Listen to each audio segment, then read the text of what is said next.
For years, whispers surrounded Sean Diddy Combs and his possible involvement in the death of Christopher Wallace, better known as the notorious B.I.G.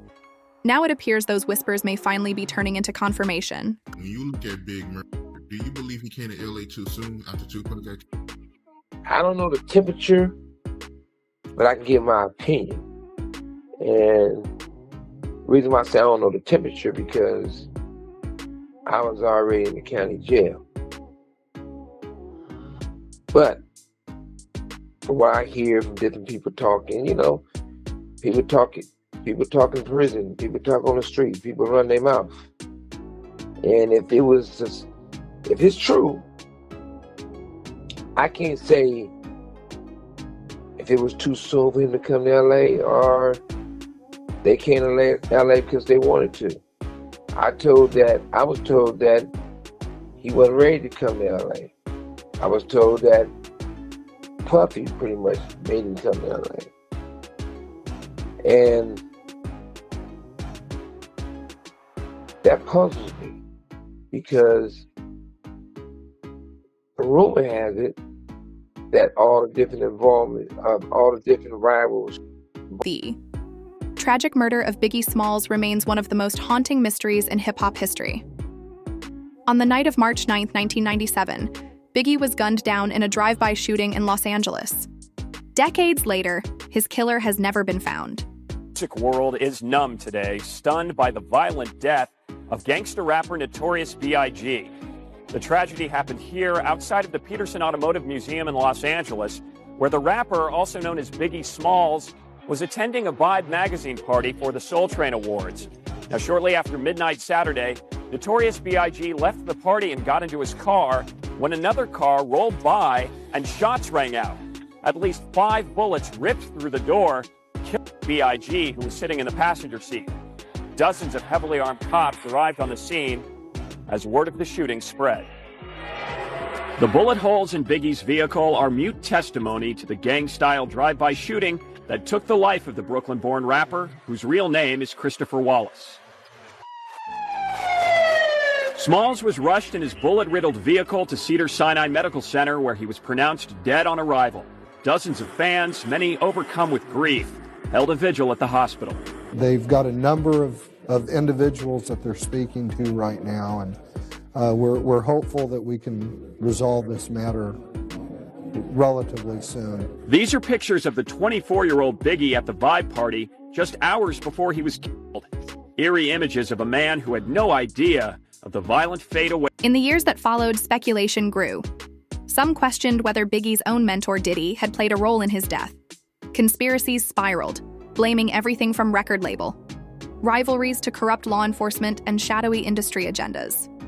In the 1990s, rap was split between East Coast and West Coast factions. Diddy led Bad Boy Records in New York with Biggie as its crown jewel, while Suge Knight controlled Death Row Records on the West Coast, home to Tupac Shakur. The rivalry turned volatile after Tupac was shot in 1994 and accused Diddy and Biggie of orchestrating it. In 1996, Tupac released Hit 'Em Up, taking brutal aim at Biggie and claiming he'd been with Biggie's wife, Faith Evans. What started as music became personal. Months later, Tupac was killed in Las Vegas, and 6 months after that, Biggie was gone too. Some say these murders were no coincidence. Somebody shooting at you, your first reaction is not to get a description of them, but to take cover, duck. Biggie was killed 6 months after Tupac Shakur died in a hail of bullets in Las Vegas. 2 larger-than-life hip-hop artists, Biggie from the East Coast with Bad Boy Records led by Sean Combs, and Tupac from the West Coast with Death Row Records founded by Marion Suge Knight. I was assigned to Biggie's case as a result of a reinvestigative effort by the LAPD. Greg Kading is a retired LAPD detective. He was assigned in 2006 to the Biggie case after several leads had gone cold, including a lawsuit against the LAPD, alleging that crooked cops David Mack and Rafael Perez were involved in the murder and cover-up. That lawsuit was later dropped. It's been so many years. Why hasn't this case been solved? Well, if you were to ask me, I would say it is solved. I would say that it's solved but unprosecuted. So this is one of the one of the murder books. After years of investigating this case, Kading says he can finally prove what many of Biggie's fans suspected. Their beloved Notorious B.I.G. was murdered in retaliation to the killing of Tupac. Kading alleges the hit was ordered from inside county jail. The time that Biggie Smalls was killed, Suge Knight was in the county jail. So in order for him to communicate with somebody on the street, he had to go through an intermediary, which was this female who was visiting him in jail. On May 28, 2009, the LAPD and the FBI documented that woman's statement. Her identity is being protected.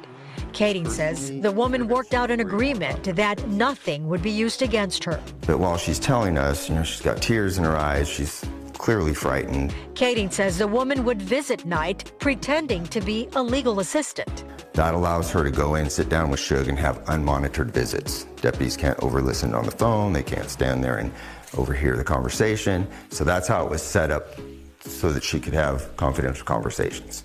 This LAPD statement says, quote, during more than one of these visits, Knight instructed Blank to help him coordinate the murder of Christopher Wallace. She said that Suge told her, I want you to get a hold of Poochie, figure out what type of money it's going to cost, and tell him that this is what I want done. So there's a series of meetings. She goes and meets with Poochie. They agree on an amount. Suge makes the arrangement for that money to get transferred. She pays Poochie, and he goes and sets himself up at the Peterson Auto Museum and shoots and kills Biggie. Poochie can be seen in this photograph with several friends, including Knight. His real name, Wardell Fowles, also known as Darnell Bolton.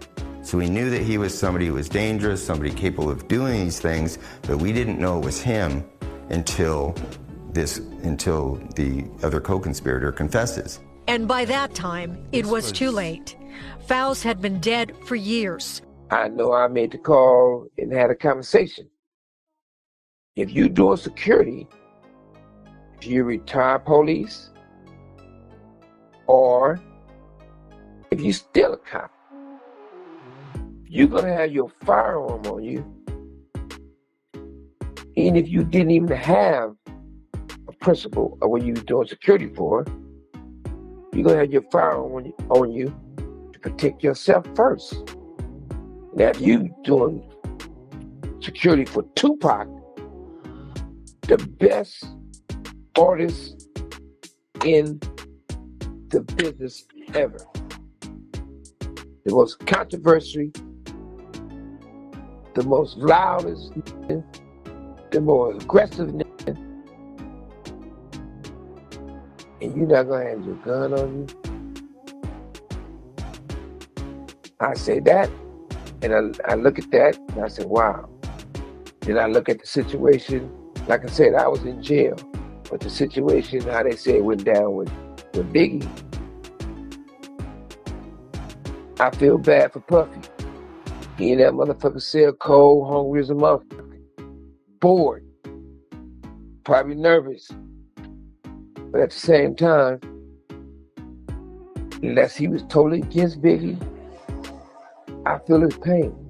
And I'm not saying he against Biggie, but I think that according to the conversations and what people say and what people tell me, I was not there. I couldn't see what happened, but for the fact that I feel bad for Puffy because this your man right there. A's tensions rose. Fingers began to point at Diddy. Rumors circulated that Biggie was preparing to leave Bad Boy Records and launch his own venture. The idea that Biggie might walk away from Diddy and take his fame with him fueled dark speculation about motives for betrayal. I feel about the people that say Biggie was asking for him coming to LA so soon after Tupac got killed, and him getting on the radio rapping Long Kiss Goodnight.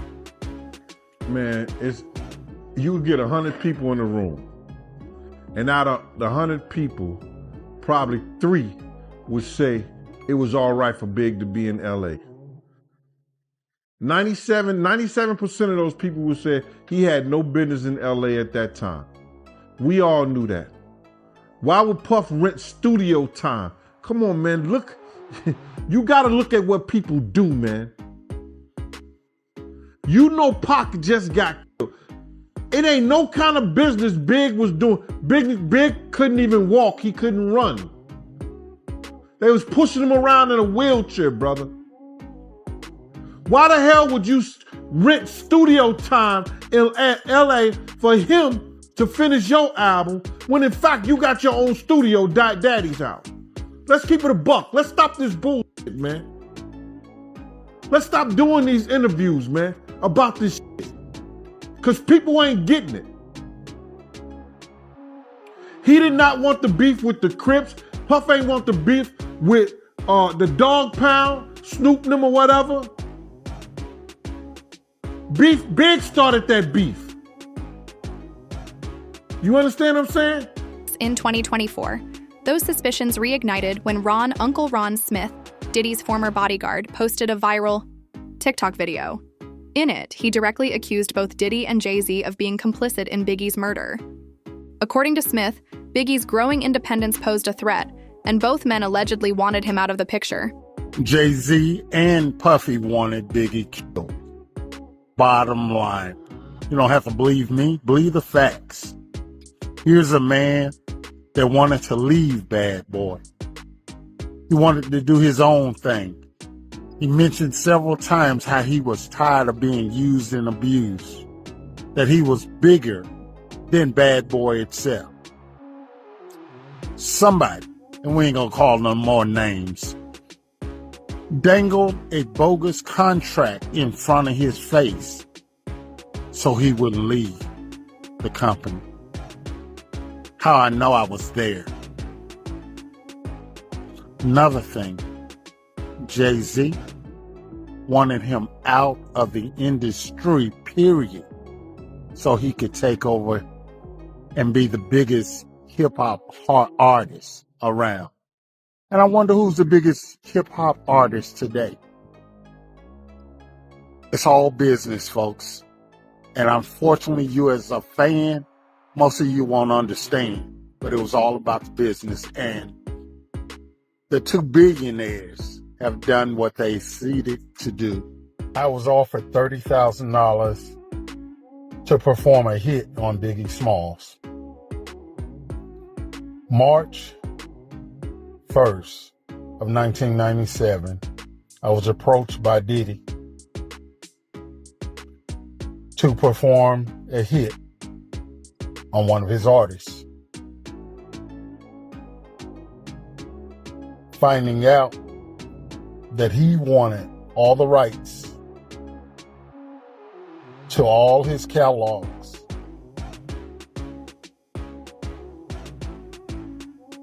I turned him down because I also found out that very night that Biggie had plans of leaving Bad Boy. Biggie should have never been in California to promote an album with a broken fibula bone, who can barely walk,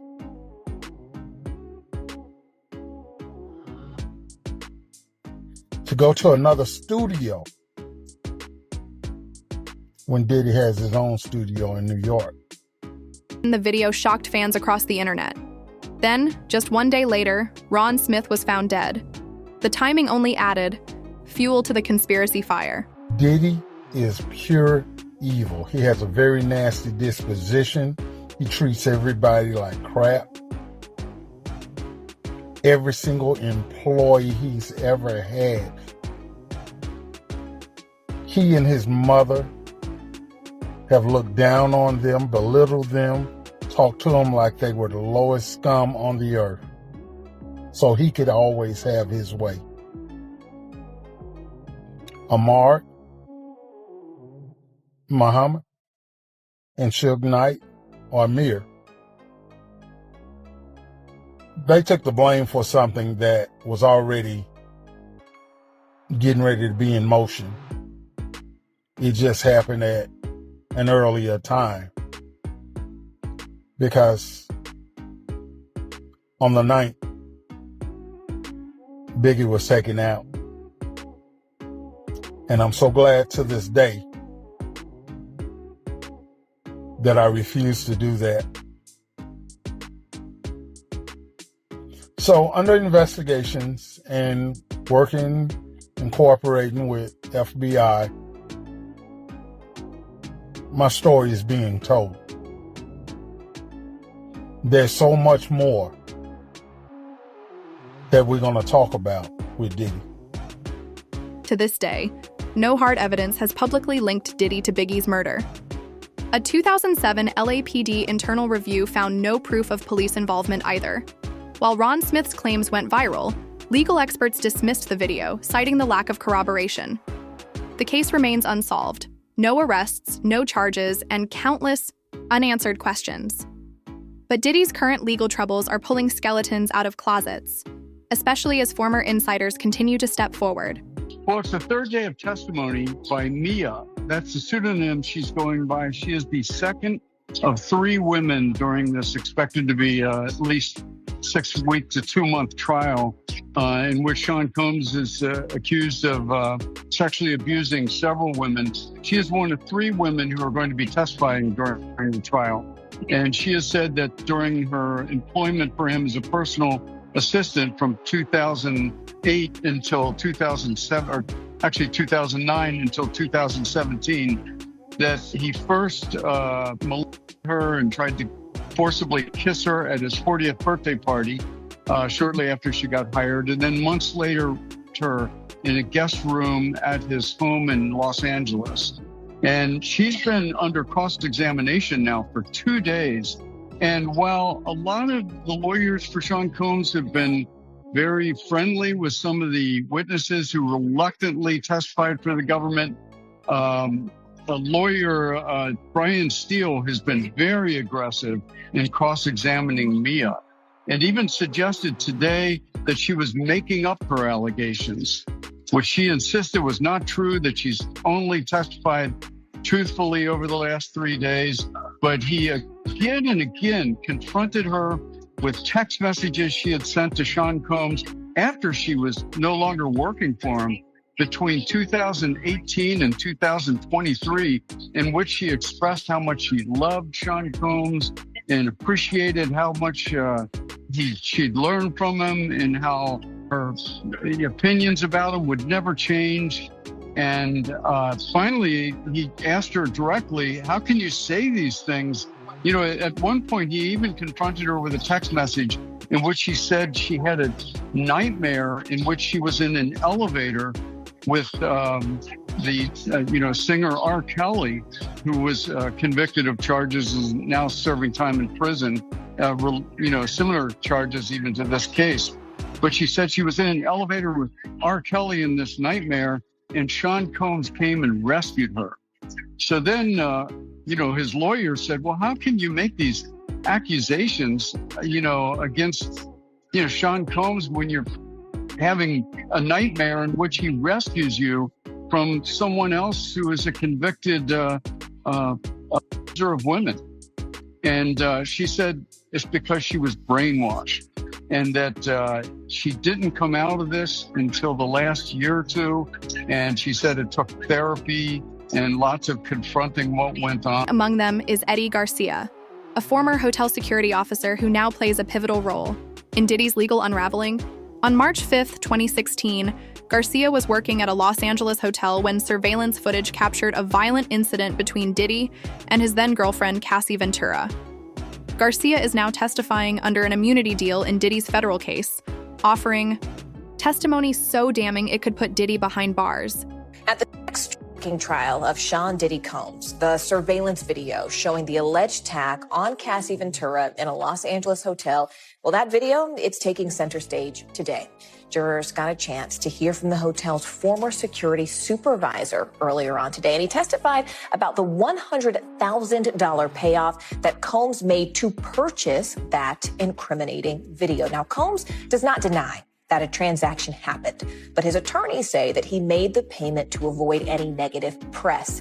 NBC News senior national correspondent Stephanie Gosk joins us now. Stephanie, it's interesting because this former security supervisor essentially says that, look, I heard from Combs's people, I heard from Combs's from his personal cell phone, ding, ding. What exactly are they saying happened, especially if Combs acknowledges that a transaction was made? Yeah, he lays out a pretty remarkable timeline, actually, Morgan. So this guy comes into his shift and he's told by people that there was an incident the night before.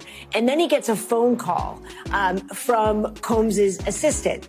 Pardon me, that is my phone. Okay. And I apologize. The phones know we're talking about the phones, right? I apologize. But listen, so he comes in for a shift. He gets a call from Combs's assistant and says, hey, we really want to see that video. We know it was this, that, and the other. And he said, no, you can't. I can't show it to you. You got to talk to management. Then that assistant shows up at the hotel, says that she wants to speak to him. He goes down. In person, again, explains, I can't give you the video. I can't show you the video. But according to his testimony, he tells her it's not good. He then goes back up and gets another call from the assistant. Garcia, then just 24 years old, claimed he initially refused Diddy's bribe. But that changed when Diddy offered substantial money in exchange for the footage. Garcia and his supervisor eventually agreed to sell the tape for $50,000. When Garcia informed Diddy, he recalled the mogul saying, "Eddie, my angel, I knew you could help." During testimony, Diddy, dressed in a brown sweater and white shirt, watched the jury closely, trying to read their reactions.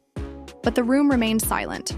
He said he also spoke to Cassie Ventura on FaceTime, who was instructed apparently by Combs to also tell Garcia that she wanted that video to go away too. Garcia said Combs himself handed him $100,000 in cash, and that later he also noticed that there was no video file or incident report in the hotel records. Diane. Bernardo, what do you think this testimony means for this case? So Eddie, his testimony is very important for the case because when we're dealing with the racketeering conspiracy, his testimony has been able to prove that, number one, having to deal with the criminal enterprise, being that his security guard, as well as Christina Quorum, who was the chief of staff for Sean Combs, was involved in trying to arrange this deal and contacting security to try to get this footage, and that all three of them were present when this negotiation took place of the turning over of the $100,000 to this security guard. So this is detrimental to the defense. The prosecution is going again with the criminal enterprise, but also dealing with obstruction of justice, which is one of the key elements, also one of the predicate acts under the racketeering conspiracy. At a private meeting, Garcia signed paperwork, including a non-disclosure agreement and a declaration that he had turned over the only copy of the footage. He later admitted he didn't read the documents in full. Diddy left the room, then returned with a brown paper bag and a money counter. He began feeding in stacks of $10,000. The machine stopped at $100,000, double the asking price. Garcia says he understood the bonus was meant for him and another colleague. Diddy allegedly warned him not to make any big purchases. Garcia ultimately gave $50,000 to his supervisor, $20,000 to a coworker, and kept $30,000 for himself, enough to buy a used car. But despite the payoff, the footage somehow ended up on CNN, which aired portions of it just a year ago. No one knows how they obtained it. Bernardo, Garcia also mentioned a woman named Christina Quorum during his testimony. Any significance there? Do you expect her to testify? So absolutely. So Christina Quorum was the chief of staff for Sean Combs, and we've heard her name come up multiple times throughout this trial as being the go-to person for Sean Combs, the personal handler for Sean Combs, and now from today doing the dirty work of also Sean Combs. So in terms of whether she's going to testify, that's the million-dollar question, because if she were to testify, she knows all the dirt having to deal with Sean Combs, and that would technically seal his fate. I don't think there's anywhere around it if Ms. Quorum were to testify, because we also did hear from her in the sense of doing an and discussion out of the presence of the jury that her phone was searched. A search warrant was done on her phone, and many text messages that have been used in this trial came from her particular phone. Rena, what are you watching for next? So after Eddie Garcia finishes testifying, we're expected to hear from Brianna Bongalong. She was an upcoming designer who was in the inner circle of Combs and Ventura, and she was also a friend of Cassie Ventura's, who has accused Combs of dangling her off the balcony of Cassie Ventura's apartment from the 17th floor in Los Angeles. Now, she filed a civil lawsuit against Combs, and she alleges that Combs was yelling, "Do you know what you did?" And she said that, no, she didn't know what she did. She didn't really know why Combs was was so upset with her. He says that he also slammed her into the patio furniture during that incident, into a table. Combs has denied those allegations. We're also expecting to hear from Bongalong, who might corroborate Cassie Ventura's testimony about the violence she alleges to have experienced. Now, Diddy is facing a barrage of federal charges, including sex trafficking and racketeering conspiracy. Prosecutors allege that he orchestrated a criminal enterprise using loyal bodyguards and high-ranking staff to carry out illegal acts over decades. These include bribery, assault, and obstruction of justice, all tracing back to the 2016 hotel incident. Diddy has pleaded not guilty. His legal team argues that everything was consensual and strictly business. But jurors were shown the disturbing footage again, this time in court. It shows Diddy in a towel kicking Cassie near the hotel elevator. Cassie previously testified that she was trying to flee after Diddy struck her in the face. After CNN first aired the footage, Diddy issued a public apology admitting, "My behavior in that video is inexcusable." The video on social media, mixed. Diddy saying he takes full responsibility for his actions. Fox 11's Chelsea Edwards is live in Century City near the hotel where the assault occurred. Chelsea? That's right, Susan. So this hotel has since been closed, but it has certainly become a big part of the conversation since that violent video was released on Friday. And as you mentioned, now we are hearing from Sean Diddy Combs himself in a selfie-style apology. I was up. I hit rock bottom, but I make no excuses. My behavior on that video is inexcusable. I take full responsibility for my actions in that video. While Diddy's legal team concedes he has a violent past, they insist that doesn't make him a criminal kingpin. Yet the trial has also brought more names into focus, like Christina Coram, Diddy's former chief of staff and self-described right hand. One major question remains: how did CNN obtain the footage that was supposedly buried? Eddie Garcia's testimony paints a picture of desperation, a man trying to silence a scandal with stacks of cash. That attempt to cover it up may now be the very thing that takes him down. Do you think Diddy will escape justice again? Or is this finally the end of the road?